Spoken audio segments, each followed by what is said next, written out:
IT రారాజు Hyderabad IT ఆధారిత ఎగుమతులు ఉద్యోగాల కల్పనలో హవా కొనసాగుతోంది.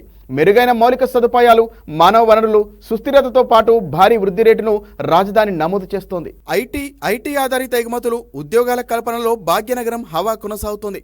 మౌలిక సదుపాయాలు, మానవ వనరులు, సుస్థిరతతో భారీ వృద్ధి రేటు నమోదు చేస్తోంది. దేశవ్యాప్త వృద్ధి రేటు కన్నా అధికంగా ఇక్కడ నమోదవుతోంది. ఈ మేరకు 2023-24 ఏడాదికి తెలంగాణలో ఐటీ ఎగుమతుల విలువ 2,68,233 కోట్లకు చేరినట్లు రాష్ట్ర ప్రభుత్వం తాజాగా వెల్లడించింది.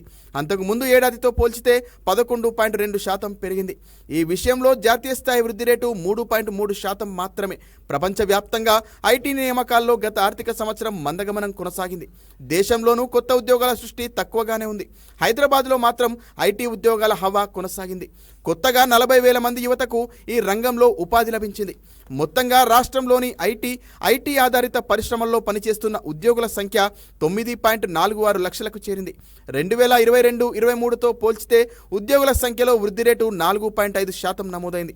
2024-25 ఆర్థిక సంవత్సరానికి ఐటీ రంగంలో మరింత అధికంగా పెట్టుబడులు ఆకర్షించాలని, 2025 మార్చి నాటికి 11 లక్షల మంది ఉపాధి పొందాలని, ఐటీ ఎగుమతుల విలువ 3.5 లక్షల కోట్లకు చేర్చాలని లక్ష్యంగా పెట్టుకున్నట్లు ప్రభుత్వం ప్రకటించింది.